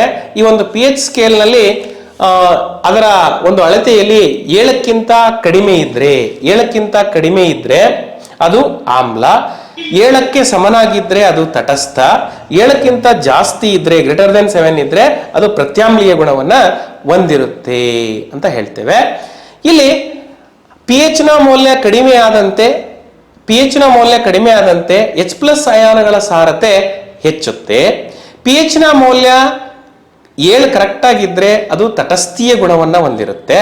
pH ನ ಮೌಲ್ಯ 7ಕ್ಕಿಂತ ಹೆಚ್ಚಾಗ್ತಾ ಹೋದ್ರೆ ಅಲ್ಲಿ OH- ಅಯಾನುಗಳ ಸಾರತೆ ಹೆಚ್ಚಾಗುತ್ತೆ, H+ ಅಯಾನುಗಳ ಸಾರತೆ ಕಡಿಮೆ ಆಗುತ್ತೆ. ಈ ಅಂಶವನ್ನ ನಾವು ಪ್ರಮುಖವಾಗಿ ಪರಿಗಣನೆಗೆ ತೆಗೆದುಕೊಂಡು ಈ ಪರಿಕಲ್ಪನೆಗೆ ಸಂಬಂಧಿಸಿದಂತೆ ವಿಧವಾಗಿರ್ತಕ್ಕಂಥ ಪ್ರಶ್ನೆಗಳನ್ನ ನಾವು ನೋಡಬಹುದು ಪರೀಕ್ಷೆಗಳಲ್ಲಿ. ಈಗ ಅದಕ್ಕೆ ಸಂಬಂಧಿಸಿದಂತೆ ಒಂದು ಪ್ರಶ್ನೆಯನ್ನ ನಾವೀಗ ನೋಡೋಣ. A, B, C, D ಮತ್ತು E ದ್ರಾವಣಗಳ pH ಮೌಲ್ಯ ಕ್ರಮವಾಗಿ 4, 1, 13, 7 ಮತ್ತು 10 ಆಗಿವೆ. ಹಾಗಾದ್ರೆ ಇವುಗಳಲ್ಲಿ ಪ್ರಬಲ ಆಮ್ಲ ಯಾವುದು? ಹಾಗಾದ್ರೆ ಪ್ರಬಲ ಆಮ್ಲ ಅಂತ ನಾವು ಗುರುತಿಸಬೇಕಾದ್ರೆ ಅತಿ ಕಡಿಮೆ ಇರತಕ್ಕಂತಹ pH ಮೌಲ್ಯ ಯಾವುದಿರುತ್ತೆ ಅದು ಪ್ರಬಲ ಆಮ್ಲ. ಹಾಗಾದ್ರೆ ಇವುಗಳಲ್ಲಿ ಕೊಟ್ಟಿರ್ತಕ್ಕಂಥದ್ದು 1 B ನ pH ಮೌಲ್ಯ 1, B ದ್ರಾವಣದ pH ಮೌಲ್ಯ 1 ಅಂತ ಕೊಟ್ಟಿದ್ದಾನೆ. ಹಾಗಾದ್ರೆ ಇದರಲ್ಲಿ ಪ್ರಬಲ ಆಮ್ಲ B. ಹಾಗಾದ್ರೆ ಪ್ರಬಲ ಪ್ರತ್ಯಾಮ್ಲ ಯಾವುದು ಅಂತ ಕೇಳಿದಾನೆ. ಹಾಗಾದ್ರೆ pH ಮೌಲ್ಯ ಅತಿ ಹೆಚ್ಚು ಯಾವುದಿದೆ ಅದು ಪ್ರಬಲವಾಗಿರತಕ್ಕಂಥ ಪ್ರತ್ಯಾಮ್ಲ. ಹಾಗಾದ್ರೆ pH ಮೌಲ್ಯ ಅತಿ ಹೆಚ್ಚಿರೋದು 13 ಇದೆ. ಇದು C ದ್ರಾವಣದ್ದಾಗಿದೆ. C ದ್ರಾವಣ ಪ್ರಬಲ ಪ್ರತ್ಯಾಮ್ಲವಾಗಿದೆ. ಇನ್ನೊಂದು ದುರ್ಬಲ ಆಮ್ಲ ಅಂತ ಕೇಳಿದಾನೆ. 7ಕ್ಕಿಂತ ಕಡಿಮೆ ಇರಬೇಕು ಹಾಗೂ ಹೆಚ್ಚು pH ಮೌಲ್ಯವನ್ನ ಹೊಂದಿರಬೇಕು. ಹಾಗಾದ್ರೆ ಇದರಲ್ಲಿ ದುರ್ಬಲ ಆಮ್ಲ ಇಲ್ಲಿ 7ಕ್ಕಿಂತ ಕಡಿಮೆ ಇರೋದು 4 ಇದೆ. ಅದು ಎ ದ್ರಾವಣದ pH ಮೌಲ್ಯ ಆಗಿದೆ. ಹಾಗಾದ್ರೆ ಎ ದ್ರಾವಣ ದುರ್ಬಲ ಆಮ್ಲವಾಗಿದೆ. ಇನ್ನು ತಟಸ್ಥ ದ್ರಾವಣ ಅಂತ ಕೇಳಿದಾನೆ. ತಟಸ್ಥ ದ್ರಾವಣದ್ದು =7. ಯಾವ ಒಂದು ದ್ರಾವಣದ pH ಮೌಲ್ಯ 7ಕ್ಕೆ ಸಮನಾಗಿರುತ್ತೆ ಅದು ತಟಸ್ಥ ದ್ರಾವಣ ಆಗಿರುತ್ತೆ. ಹಾಗಾದ್ರೆ ಇಲ್ಲಿ ಡಿ ತಟಸ್ಥ ದ್ರಾವಣ ಆಗಿದೆ. ಇನ್ನೊಂದು ದುರ್ಬಲ ಪ್ರತ್ಯಾಮ್ಲ ಅಂತ ಕೇಳಿದಾನೆ. ದುರ್ಬಲ ಪ್ರತ್ಯಾಮ್ಲ 7ಕ್ಕಿಂತ ಹೆಚ್ಚಿರಬೇಕು, 14ಕ್ಕಿಂತ ಪೂರ್ತಿ ಕಡಿಮೆ ಇರಬೇಕು. ಹಾಗಾದ್ರೆ ಇರ್ತಕ್ಕಂಥದ್ದು ಇಲ್ಲಿ 10 ಅಂತ ಕೊಟ್ಟಿದ್ದಾನೆ. ಹಾಗಾದ್ರೆ ದುರ್ಬಲ ಪ್ರತ್ಯಾಮ್ಲ 10 ಇರ್ತಕ್ಕಂಥ pH ಮೌಲ್ಯ ಇರ್ತಕ್ಕಂಥದ್ದು ಈ ದ್ರಾವಣ ದುರ್ಬಲ ಪ್ರತ್ಯಾಮ್ಲ ಆಗಿದೆ. ಹೀಗೆ ಈ ರೀತಿಯಾಗಿ ವಿಧವಾಗಿ ಪ್ರಶ್ನೆಗಳನ್ನ ಕೇಳ್ತಾನೆ. ಈ ಪರಿಕಲ್ಪನೆಗೆ ಸಂಬಂಧಿಸಿದಂತೆ ನೀವು ಈ ಒಂದು ಕಾನ್ಸೆಪ್ಟ್ ಅನ್ನ ಪರಿಗಣನೆಗೆ ತೆಗೆದುಕೊಂಡು ಉತ್ತರಿಸಬೇಕು. ನೆಕ್ಸ್ಟ್ ನಂತರ ಈ ಒಂದು ಕಾನ್ಸೆಪ್ಟ್ಗೆ ಸಂಬಂಧಿಸಿದಂತೆ ಮತ್ತೊಂದು ಪ್ರಶ್ನೆ. A, B, C ಮತ್ತು D ದ್ರಾವಣಗಳಲ್ಲಿ ಸಾರ್ವತ್ರಿಕ ಲಿಟ್ಮಸ್ ಕಾಗದವನ್ನು ಅದ್ದಿದಾಗ ಕ್ರಮವಾಗಿ ಹಸಿರು, ಕೆಂಪು, ಗುಲಾಬಿ, ನೀಲಿ, ಕಿತ್ತಳೆ ಬಣ್ಣಗಳನ್ನ ಉಂಟು ಮಾಡುತ್ತೆ. ಹಾಗಾದ್ರೆ ಮುಂದಿನ ಪ್ರಶ್ನೆ ಏನ್ ಕೇಳಿದ ನಾನು, pH ಮೌಲ್ಯಗಳನ್ನ ಇಳಿಕೆ ಕ್ರಮದಲ್ಲಿ ಬರೆಯಿರಿ ಅಂತ ಕೇಳಿದ್ದಾನೆ. ಇದೊಂದು ಸ್ವಲ್ಪ ದ್ವಂದ್ವ ಪ್ರಶ್ನೆ ಅಂತ ಅನಿಸ್ಬೋದು. ಆದರೂ ಕೂಡ ಈ ಪ್ರಶ್ನೆಗೆ ನಿರ್ದಿಷ್ಟವಾಗಿರ್ತಕ್ಕಂಥ ಉತ್ತರ ಇದೆ. ಇಲ್ಲಿ ಮೊದಲನೇದು ಎ ದ್ರಾವಣ ಹಸಿರು ಬಣ್ಣಕ್ಕೆ ತಿರುಗುತ್ತೆ. ಹಸಿರು ಬಣ್ಣಕ್ಕೆ ತಿರುಗುತ್ತೆ ಅಂದ್ರೆ ನಿಮಗೆ ಕಲರ್ ಕೋಡಿಂಗ್ ಇದೆ ಪುಸ್ತಕದಲ್ಲಿ, ಅದನ್ನ ಒಂದ್ಸರಿ ಗಮನಿಸಿ. ಹಸಿರು ಬಣ್ಣಕ್ಕೆ ತಿರುಗಿದೆ ಅಂದ್ರೆ ಅದರ pH 6 ರಿಂದ 7 ಇರುತ್ತೆ. ನೆಕ್ಸ್ಟ್ ಕೆಂಪು ಗುಲಾಬಿ ತಿರುಗಿದೆ ಅಂದ್ರೆ 1 ರಿಂದ 3 ಇರುತ್ತೆ. ನೀಲಿ ಅಂದ್ರೆ 7ಕ್ಕಿಂತ ಜಾಸ್ತಿ ಇರುತ್ತೆ. ಕಿತ್ತಳೆ ಅಂದ್ರೆ 3 ರಿಂದ 5 ಇರುತ್ತೆ. ಹಾಗಾದ್ರೆ ಇದನ್ನ ಗಮನಿಸಿಕೊಂಡು ನೀವು pH ಮೌಲ್ಯಗಳನ್ನ ಇಳಿಕೆ ಕ್ರಮದಲ್ಲಿ ಬರೆಯಿರಿ. ಹಾಗಾದ್ರೆ ಅತಿ ಹೆಚ್ಚಿರೋದು ಯಾವುದು? ನೀಲಿ ಬಣ್ಣದ್ದು. ಹಾಗಾದ್ರೆ ಫಸ್ಟ್ ಸಿ ಬರಿಬೇಕು. ಅದಾದ್ಮೇಲೆ ಯಾವ್ದು ಬರಿಬೇಕು? ಹಸಿರು ಬಣ್ಣ. ಹಸಿರು ಬಣ್ಣದ್ದು ಎ ಬರಿಬೇಕು. ಅದಾದ್ಮೇಲೆ ನೆಕ್ಸ್ಟ್ ಅದಕ್ಕಿಂತ ಕಡಿಮೆ ಇರೋದು ಯಾವುದು? ಕಿತ್ತಳೆ ಬಣ್ಣ, ಡಿ ಬರಿಬೇಕು. ಅದಾದ್ಮೇಲೆ ನೆಕ್ಸ್ಟ್ ಕೆಂಪು ಗುಲಾಬಿ, ಬಿ ಬರಿಬೇಕು. ಹೀಗೆ ಕ್ರಮವಾಗಿ ಬರೆದ್ರೆ ಅದಕ್ಕೆ ಉತ್ತರ ಸರಿಯಾಗಿರುತ್ತೆ. ಇದನ್ನೆಲ್ಲವನ್ನೂ ಕೂಡ ಗಮನಿಸಿ ನೀವು ಪರಿಕಲ್ಪನೆಗಳನ್ನ ಅರ್ಥೈಸಿಕೊಂಡು ಉತ್ತರಿಸುವುದು ಉತ್ತಮ. ನೆಕ್ಸ್ಟ್ ಇದಾದ ನಂತರ ದೈನಂದಿನ ಜೀವನದಲ್ಲಿ ನಾವು pH ನ ಮಹತ್ವಕ್ಕೆ ಬಂದಾಗ ಒಂದನೇದು ಇದರೊಳಗೆ ಕ್ಲೋರೋ ಆಲ್ಕಲಿ ಪ್ರಕ್ರಿಯೆ ಬರುತ್ತೆ. ಕ್ಲೋರಾಲ್ಕಲಿ ಪ್ರಕ್ರಿಯೆ ಎಂದರೇನು, ಅದರಲ್ಲಿ ಬಿಡುಗಡೆ ಆಗ್ತಕ್ಕಂತಹ ಉತ್ಪನ್ನಗಳು ಯಾವುವು? ನೀರಿನಲ್ಲಿ ವಿದ್ಯುತ್ ಪ್ರವಹಿಸಿದಾಗ ನಮಗೆ ಸೋಡಿಯಂ ಹೈಡ್ರಾಕ್ಸೈಡ್, ಹೈಡ್ರೋಜನ್ ಮತ್ತು ಕ್ಲೋರಿನ್ ಉತ್ಪನ್ನಗಳು ಉಂಟಾಗ್ತವೆ. ಇದಕ್ಕೆ ಕ್ಲೋರಾಲ್ಕಲಿ ಪ್ರಕ್ರಿಯೆ ಅಂತ ಕರಿತೀವಿ. ಇಲ್ಲಿ ಸೋಡಿಯಂ ಹೈಡ್ರಾಕ್ಸೈಡ್ನ ಉಪಯೋಗ, ಹೈಡ್ರೋಜನ್ನಿನ ಉಪಯೋಗ, ಕ್ಲೋರಿನ್ನ ಉಪಯೋಗವನ್ನ ನೀವು ನಿಮ್ಮ ಪುಸ್ತಕದಲ್ಲಿ ನೋಡಿಕೊಂಡು ಪಟ್ಟಿ ಮಾಡ್ಕೊಳ್ಳಿ. ಇದು ಖಂಡಿತವಾಗಿಯೂ ಕೂಡ ಈ ಆಸ್ಪೆಕ್ಟ್ ಮೇಲೆ ಒಂದು ಪ್ರಶ್ನೆ ಖಂಡಿತವಾಗಿಯೂ ಬಂದೇ ಬರುತ್ತೆ. ನೆಕ್ಸ್ಟ್ pH ನ ಮಹತ್ವದಲ್ಲಿ ಹಲ್ಲಿನ ಸವೆತ ಬರುತ್ತೆ ಪುಸ್ತಕದಲ್ಲಿ. ಹಲ್ಲಿನ ಸವೆತಕ್ಕೆ ಕಾರಣವೇನು, ಅದಕ್ಕೆ ಪರಿಹಾರ ಏನು? ಹೇಗೆ ಹಲ್ಲಿನ ಸವೆತ ಉಂಟಾಗುತ್ತೆ ಅಂದ್ರೆ, ನಮ್ಮ ಹಲ್ಲುಗಳು ಎನಾಮೆಲ್ ಅಂತಕ್ಕಂಥ ಗಟ್ಟಿಯಾಗಿರ್ತಕ್ಕಂತಹ ಪದರದಿಂದ ಉಂಟಾಗಿದ್ದಾವೆ. ಇವು ಪ್ರತ್ಯಾಮ್ಲೀಯ ಗುಣವನ್ನ ಹೊಂದಿದ್ದಾವೆ. ಇಲ್ಲಿ ಇರ್ತಕ್ಕಂಥ ಆಹಾರದ ಸೇವನೆಯ ನಂತರ ಉಳಿದಿರ್ತಕ್ಕಂತಹ ಆಹಾರದ ಕಣಗಳು ಬ್ಯಾಕ್ಟೀರಿಯಾಗಳು ವಿಭಜಿಸಿದಾಗ ಅಲ್ಲಿ ಒಂದು ಆಮ್ಲ ಉಂಟಾಗುತ್ತೆ. ಈ ಒಂದು ಆಮ್ಲದ pH 5.5ಕ್ಕಿಂತ ಕಡಿಮೆಯಾದರೆ 5.5ಕ್ಕಿಂತ ಕಡಿಮೆಯಾದರೆ ಏನಾಗುತ್ತೆ, ಇವು ಹಲ್ಲಿನ ಸವೆತ ಉಂಟಾಗುತ್ತೆ. ಹಾಗಾದ್ರೆ ಇದಕ್ಕೆ ಪರಿಹಾರ ಏನು? ಪ್ರತ್ಯಾಮ್ಲೀಯ ಗುಣವುಳ್ಳ ಪೇಸ್ಟ್ ಅನ್ನ ಬಳಸೋದು. ನೀವು ಕೋಲ್ಗೇಟು, ಪೆಪ್ಸೋಡೆಂಟ್ ಅಂತ ಬಳಸಬಾರ್ದು. ಪ್ರತ್ಯಾಮ್ಲೀಯ ಗುಣವುಳ್ಳ ಪೇಸ್ಟ್ ಅಂತ ಬರೆದ್ರೆ ಅದಕ್ಕೆ ಪರಿಹಾರ ಸೂಚಿಸಿದಂಗಾಗುತ್ತೆ. ನೆಕ್ಸ್ಟ್ ಆಮ್ಲ ಮಳೆ. ಆಮ್ಲ ಮಳೆ ಎಂದರೇನು? ಮಳೆ ನೀರಿನ pH ಮೌಲ್ಯ 5.6ಕ್ಕಿಂತ ಕಡಿಮೆ ಇದ್ರೆ ಆ ಒಂದು ಮಳೆ ನೀರನ್ನ ಆಮ್ಲ ಮಳೆ ಅಂತ ಕರಿತೀವಿ. ಇದರಿಂದ ಉಂಟಾಗ್ತಕ್ಕಂತಹ ಪರಿಣಾಮಗಳೇನು? ಸ್ಮಾರಕಗಳು ನಾಶ ಆಗ್ತವೆ, ಮಣ್ಣಿನ ಪೋಷಕಾಂಶ ಕಡಿಮೆ ಆಗುತ್ತೆ, ಎಲೆಗಳು, ಸಸ್ಯಗಳ ಎಲೆಗಳು ಸುಡುತ್ತವೆ ಅಥವಾ ಒಣಗುತ್ತವೆ.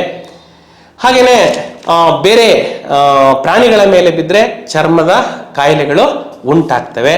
ಹಾಗೆಯೇ ಜಲಚರಗಳ ಜೀವಿ ಸಂದಣಿ ಕಡಿಮೆ ಆಗುತ್ತೆ. ಇದರ ಪರಿಣಾಮಗಳು, ಆಮ್ಲಮಳೆಯ ಪರಿಣಾಮಗಳನ್ನು ನಾವು ಈ ರೀತಿಯಾಗಿ ಪಟ್ಟಿ ಮಾಡಬಹುದು. ಹಾಗಾದ್ರೆ ಜಲಜೀವಿಗಳ ಜೀವಿ ಸಂದಣಿ ಏಕೆ ಕಡಿಮೆ ಆಗುತ್ತದೆ ಅಂತಕ್ಕಂಥ ಪ್ರಶ್ನೆಯನ್ನ ಮತ್ತೆ ಮುಂದುವರಿಸಿ ಕೇಳೋದಾದ್ರೆ, ಜಲಜೀವಿಗಳ ಬಹಿರ್ ನಿಷೇಚನ ಕ್ರಿಯೆಯನ್ನು ಹೊಂದಿರ್ತವೆ. ಹಾಗಾಗಿ ಆಮ್ಲ ಅದಕ್ಕೆ ಹೋಗಿ ಸೇರಿಕೊಂಡಾಗ ಅಲ್ಲಿರ್ತಕ್ಕಂಥ ಮೊಟ್ಟೆಗಳು ಒಡೆಯೋದ್ರಿಂದ ಅವುಗಳ ಜೀವಿ ಸಂದಣಿ ಕಡಿಮೆಯಾಗುತ್ತೆ. ಹೀಗೆ ನಾವು ಪ್ರಶ್ನೆಗಳು ನಾವು ನೋಡ್ತಾ ಹೋಗೋದಾದ್ರೆ ಮುಂದಿನ ಪ್ರಶ್ನೆ ನೋಡೋಣ. ಈ ಕೆಳಗಿನ ಪದಾರ್ಥಗಳಲ್ಲಿರ್ತಕ್ಕಂತಹ ಆಮ್ಲಗಳನ್ನ ಹೆಸರಿಸಿ. ಉದಾಹರಣೆ ಟೊಮೊಟೊದಲ್ಲಿರ್ತಕ್ಕಂತಹ ಆಮ್ಲ ಆಕ್ಸಾಲಿಕ್ ಆಮ್ಲ, ಮೊಸರು ಲ್ಯಾಕ್ಟಿಕ್ ಆಮ್ಲ, ನಿಂಬೆ ಸಿಟ್ರಿಕ್ ಆಮ್ಲ, ಹುಣಸೆ ಟಾಟಾರಿಕ್ ಆಮ್ಲ, ಇರುವೆ ಕಡಿತ ಮತ್ತು ತುರಿಕೆ ಎಲೆಯಲ್ಲಿರತಕ್ಕಂಥದ್ದು ಮೆಥೆನೋಯಿಕ್ ಆಮ್ಲ ಅಥವಾ ಫಾರ್ಮಿಕ್ ಆಮ್ಲ. ನೆಕ್ಸ್ಟ್ ಇದರಲ್ಲಿ ಲಾಸ್ಟ್ ಒಂದು ಕಾನ್ಸೆಪ್ಟ್, ಪ್ರಮುಖವಾಗಿರತಕ್ಕಂತಹ ಲವಣಗಳು. ಈ ಲವಣಗಳನ್ನ ಹೇಗೆ ತಯಾರಿಸ್ತಾರೆ, ಅವುಗಳ ಅನುಕೂಲಗಳು ಹೇಗಿದಾವೆ? ಒಂದನೇದು ಕ್ಯಾಲ್ಸಿಯಂ ಆಕ್ಸಿ ಕ್ಲೋರೈಡ್, ಚೆಲುವೆ ಪುಡಿ. ಈ ಒಂದು ಚೆಲುವೆ ಪುಡಿಯನ್ನ ಹೇಗೆ ತಯಾರಿಸ್ತಾರೆ? ಶುಷ್ಕ ಅರಳಿದ ಸುಣ್ಣಕ್ಕೆ ಕ್ಲೋರಿನ್ ಅನಿಲವನ್ನ ಹಾಯಿಸಿದಾಗ ಕ್ಯಾಲ್ಸಿಯಂ ಆಕ್ಸಿ ಕ್ಲೋರೈಡ್ ಚೆಲುವೆ ಪುಡಿ ತಯಾರಾಗುತ್ತೆ. ಹಾಗಾದ್ರೆ ಇದರ ಉಪಯೋಗಗಳೇನು? ಇದನ್ನ ಅನೇಕ ಕಾರ್ಖಾನೆಗಳಲ್ಲಿ ಉತ್ಕರ್ಷಣಕಾರಿಯಾಗಿ ಬಳಸ್ತಾರೆ. ನೀರನ್ನ ಕ್ರಿಮಿ ಮುಕ್ತಗೊಳಿಸಲು ಬಳಸ್ತಾರೆ. ಹತ್ತಿ ನಾರನ್ನ ಚೆಲುವೆಗೊಳಿಸಲು ಬಳಸ್ತಾರೆ. ಹಾಗೇನೆ ಮತ್ತೆ ಇರತಕ್ಕಂತಹ ಸಂಯುಕ್ತಗಳು ಅಡುಗೆ ಸೋಡಾದ ರಾಸಾಯನಿಕ ಸೂತ್ರ NaHCO3. ಹಾಗಾದ್ರೆ ಬೇಕಿಂಗ್ ತಯಾರಿಕೆಯಲ್ಲಿ ಬಳಸ್ತಕ್ಕಂತಹ ಎರಡು ಘಟಕಗಳು ಯಾವುವು? ಒಂದನೇದು ಅಡುಗೆ ಸೋಡಾ, ಸೋಡಿಯಂ ಹೈಡ್ರೋಜನ್ ಕಾರ್ಬೋನೇಟ್. ಇನ್ನೊಂದು ಟಾಟಾರಿಕ್ ಆಮ್ಲವನ್ನ ಇದರಲ್ಲಿ ಬಳಸ್ತಾರೆ. ಹಾಗಾದ್ರೆ ಬೇಕಿಂಗ್ ಪೌಡರ್ದ ಗುಣ ಏನು ಅಂದ್ರೆ ಆಹಾರ ಪದಾರ್ಥಗಳನ್ನ ಮೃದುಗೊಳಿಸಲು. ಉದಾಹರಣೆ, ಬೇಕರಿಯಲ್ಲಿರ್ತಕ್ಕಂಥ ಕೇಕ್ ಮೃದುಗೊಳ್ಳಲು ನಾವು ಇದನ್ನ ಬೇಕಿಂಗ್ ಪೌಡರ್ ಅನ್ನ ಬಳಸ್ತೇವೆ. ಹಾಗೇನೆ ವಾಷಿಂಗ್ ಸೋಡಾ, ಸೋಡಿಯಂ ಕಾರ್ಬೋನೇಟ್ ಡೆಕಾಹೈಡ್ರೇಟ್, ಇದರ ತಯಾರಿಕೆ ಮತ್ತು ಇದರ ಉಪಯೋಗಗಳನ್ನ ಪಟ್ಟಿ ಮಾಡಿ. ಅಂದ್ರೆ ಗಾಜು, ಸಾಬೂನು, ಕಾಗದ ಕಾರ್ಖಾನೆಗಳಲ್ಲಿ ಬಳಸ್ತೇವೆ. ಬೋರೆಕ್ಸ್ ನಂತಹ ಸೋಡಿಯಂ ಉತ್ಪನ್ನಗಳ ತಯಾರಿಕೆಯಲ್ಲಿ ಬಳಸ್ತೇವೆ. ಗೃಹ ಬಳಕೆಯ ಸ್ವಚ್ಛಕಾರಿಗಳಲ್ಲಿ ಬಳಸ್ತೇವೆ. ನೀರಿನ ಶಾಶ್ವತ ಗಡಸುತನ ನಿವಾರಣೆಯಲ್ಲಿ ಈ ಒಂದು ವಾಷಿಂಗ್ ಸೋಡಾವನ್ನ ಬಳಸ್ತೇವೆ. ಇನ್ನು ಲಾಸ್ಟ್ ಪ್ಲಾಸ್ಟರ್ ಆಫ್ ಪ್ಯಾರಿಸ್ ಅಂದ್ರೆ ಕ್ಯಾಲ್ಸಿಯಂ ಸಲ್ಫೇಟ್ ಹೆಮಿಹೈಡ್ರೇಟ್. ಇದರ ತಯಾರಿಕಾ ವಿಧಾನ ಜಿಪ್ಸಮ್ ಅನ್ನ 373 ಡಿಗ್ರಿ ಸೆಲ್ಸಿಯಸ್ನಲ್ಲಿ ಕಾಯಿಸಿದಾಗ ಅದು ನೀರಿನ ಅಣುಗಳನ್ನ ಕಳೆದುಕೊಂಡು ಪ್ಲಾಸ್ಟರ್ ಆಫ್ ಪ್ಯಾರಿಸ್ ಉಂಟಾಗುತ್ತೆ. ಹಾಗಾದ್ರೆ ಈ ಒಂದು ಪ್ಲಾಸ್ಟರ್ ಆಫ್ ಪ್ಯಾರಿಸ್ನ ಉಪಯೋಗಗಳೇನು ಅನ್ನೋದು ನೋಡೋದಾದ್ರೆ ಆಟಿಕೆ, ಅಲಂಕಾರಿಕ ವಸ್ತುಗಳ ತಯಾರಿಕೆ, ನುಣುಪಾದ ಮೇಲ್ಮೈ ನಿರ್ಮಾಣ, ಮುರಿದ ಮೂಳೆಗಳಿಗೆ ಆಧಾರವನ್ನ ಕೊಡಲು ಬಳಸ್ತಾರೆ. ಹಾಗಾದ್ರೆ ಇಲ್ಲೊಂದು ಅನ್ವಯಿಕ ಪ್ರಶ್ನೆ ಕೇಳ್ಬೋದು. ಈ ಒಂದು POP ಪ್ಲಾಸ್ಟರ್ ಆಫ್ ಪ್ಯಾರಿಸ್ ಅನ್ನ ಶುಷ್ಕ ವಾತಾವರಣದಲ್ಲಿ ಸಂಗ್ರಹಿಸಿಡಲಾಗುತ್ತೆ. ಏಕೆಂದರೆ ಇದು ನೀರಿನ ಅಣುಗಳ ಜೊತೆಗೆ ವರ್ತಿಸಿ ಗಟ್ಟಿಯಾಗುತ್ತೆ. ಹಾಗಾದ್ರೆ ಬಳಕೆಗೆ ಯೋಗ್ಯ ಆಗೋದಿಲ್ಲ. ಆದ್ದರಿಂದ ಈ ಒಂದು ಪ್ಲಾಸ್ಟರ್ ಆಫ್ ಪ್ಯಾರಿಸ್ ಅನ್ನ ಶುಷ್ಕ ವಾತಾವರಣದಲ್ಲಿ ಸಂಗ್ರಹಿಸಿ ಇಡಲಾಗುತ್ತೆ. ಹೀಗೆ ನೀವು ಬರ್ತಕ್ಕಂಥ ಪ್ರಶ್ನೆಗಳಿಗೆ ಪರಿಕಲ್ಪನೆಗಳನ್ನ ಅರ್ಥೈಸಿಕೊಂಡು ನೀವು ಉತ್ತರಿಸಬೇಕು. ಹಾಗೇನೆ ಈ ಪಾಠಕ್ಕೆ ನಿಮಗೆ ಒಂದಿಷ್ಟು ಪ್ರಶ್ನೆಗಳನ್ನ ಕೊಡ್ತೇನೆ, ನೀವು ಇವುಗಳನ್ನ ಅಭ್ಯಾಸ ಮಾಡಿ. ಒಂದನೇ ಪ್ರಶ್ನೆ, ನೀರಿನೊಂದಿಗೆ ಈ ಆಕ್ಸೈಡ್ ಅನ್ನ ವಿಲೀನಗೊಳಿಸಿದಾಗ ಆಮ್ಲವು ಉಂಟಾಗುತ್ತದೆ. ಫಿನಾಫ್ಥಲೀನ್ ದ್ರಾವಣವನ್ನ ಸೋಡಿಯಂ ಹೈಡ್ರಾಕ್ಸೈಡ್ ದ್ರಾವಣಕ್ಕೆ ಸೇರಿಸಿದಾಗ ಉಂಟಾಗುವ ಬಣ್ಣ ಯಾವುದು? ಹುಳಿ ಪದಾರ್ಥಗಳನ್ನ ಲೋಹದ ಡಬ್ಬಿಗಳಲ್ಲಿ ಸಂಗ್ರಹಿಸಬಾರದು, ಏಕೆ? ಕ್ಲೋರೋ ಆಲ್ಕಲಿ ವಿಧಾನದಲ್ಲಿ ಬಿಡುಗಡೆಯಾಗುವ ಉತ್ಪನ್ನಗಳು ಯಾವುವು? ಅವುಗಳ ಉಪಯೋಗಗಳನ್ನ ಪಟ್ಟಿ ಮಾಡಿ. ತಟಸ್ಥೀಕರಣ ಕ್ರಿಯೆ ಎಂದರೇನು? ಎ ಎಂಬ ವಿದ್ಯಾರ್ಥಿ ಆಮ್ಲಕ್ಕೆ ನೀರನ್ನ ಸೇರಿಸುತ್ತಾನೆ, ಬಿ ವಿದ್ಯಾರ್ಥಿ ನೀರಿಗೆ ಆಮ್ಲವನ್ನು ಸೇರಿಸುತ್ತಾನೆ. ಆಮ್ಲವನ್ನು ಸಾರಯುಕ್ತಗೊಳಿಸುವಲ್ಲಿ ಯಾರ ವಿಧಾನ ಸರಿ ಮತ್ತು ಏಕೆ? ಈ ಕೆಳಗಿನ ಸಂಯುಕ್ತಗಳ ಹೆಸರನ್ನ ಬರೆದು ಅವುಗಳ ಉಪಯೋಗಗಳನ್ನ ಪಟ್ಟಿ ಮಾಡಿ. ಪ್ಲಾಸ್ಟರ್ ಆಫ್ ಪ್ಯಾರಿಸ್, ಚೆಲುವೆ ಪುಡಿ, ಅಡುಗೆ ಸೋಡಾ, ವಾಷಿಂಗ್ ಸೋಡಾ. ಧನ್ಯವಾದಗಳು. ಈ ಎಲ್ಲ ಪರಿಕಲ್ಪನೆಗಳನ್ನ ಸರಿಯಾಗಿ ಅರ್ಥೈಸಿಕೊಂಡು ನೀವು ಉತ್ತರವನ್ನ ಬರೆದಿದ್ದೇ ಆಗಿದ್ದಲ್ಲಿ ಈ ಎರಡೂ ಪಾಠಗಳಿಂದ ಸುಮಾರು 11ರಿಂದ 12 ಅಂಕಗಳನ್ನ ಗಳಿಸುವಲ್ಲಿ ತಾವು ಯಶಸ್ವಿ ಆಗ್ತೀರಿ. ಈ ಒಂದು ಪಾಠದ ಪರಿಕಲ್ಪನೆಗಳು ತಮಗೆ ಅರ್ಥವಾಗಿದ್ದಾವೆ ಅಂತ ಭಾವಿಸ್ತಾ ನೀವು ಎಕ್ಸಾಮ್ ಅಲ್ಲಿ ಅತ್ಯುತ್ತಮವಾಗಿ ಬರೀರಿ ಅಂತ ತಮಗೆ ಆಶಿಸ್ತೇನೆ. ನಮಸ್ಕಾರ. ನಮಸ್ತೆ. ಧನ್ಯವಾದಗಳು ಸರ್. ವಿದ್ಯಾರ್ಥಿಗಳೇ, ಇಲ್ಲಿ ತನಕ ರಸಾಯನಶಾಸ್ತ್ರ ವಿಷಯಕ್ಕೆ ಸಂಬಂಧಪಟ್ಟಿರ್ತಕ್ಕಂಥ 2 ಅಧ್ಯಾಯಗಳಿಗೆ ಸೀಮಿತವಾಗಿರುವ ಅನೇಕ ಪ್ರಶ್ನೆಗಳಿಗೆ ನಿಜವಾಗ್ಲೂ ಕೂಡ ಹಾಲೇಶ್ ಸರ್ ಅವರು ತುಂಬಾ ವಿವರವಾಗಿ ನಿಮಗೆ ತಿಳಿಸ್ಕೊಟ್ಟಿದ್ದಾರೆ. ಇದೇನಪ್ಪಾ ಅಂತಂದ್ರೆ ರಸಾಯನಶಾಸ್ತ್ರ ಸುಮ್ಮನೆ ಓದಿದ್ರೆ ಆಗಲ್ಲ, ಇದನ್ನ ಹೆಚ್ಚು ಬರೀತೀರಿ ಅಷ್ಟು ನಿಮಗೆ ಪರ್ಫೆಕ್ಟ್ ಆಗುತ್ತೆ. ಹಾಗಾಗಿ ಕೇಂದ್ರದಲ್ಲಿ ಬರ್ತಕ್ಕಂಥ ಈಕ್ವೇಷನ್ಸ್ಗಳು, ಸೂತ್ರಗಳು ಇವೆಲ್ಲವನ್ನ ಕೂಡ ನಾವು ಮನದಟ್ಟು ಮಾಡಬೇಕು ಅಂದ್ರೆ, ಪರೀಕ್ಷೆಯಲ್ಲಿ ಸುಲಭ ಬರೀಬೇಕು ಅಂದ್ರೆ ಬರಿತಾ ಇರಬೇಕು. ಬರೆದು ಇವನ್ನ ಮನದಟ್ಟು ಮಾಡ್ಕೊಂಡ್ರೆ ರಸಾಯನಶಾಸ್ತ್ರದಲ್ಲಿ ಸುಲಭವಾಗಿ ಹೆಚ್ಚು ಅಂಕಗಳನ್ನ ನೀವು ತೆಗಿಬಹುದು ಅಂತ ಹೇಳ್ತಾ, ಮುಂದಿನ ಸಂಚಿಕೆಯಲ್ಲಿ ಉಳಿದ ಅಧ್ಯಾಯಗಳ ಬಗ್ಗೆ ನಮ್ಮ ಹಾಲೇಶ್ ಅವರು ತಿಳಿಸ್ಕೊಡ್ತಾರೆ. ಸರ್, ತಮಗೆ ಥ್ಯಾಂಕ್ ಯು ಸರ್.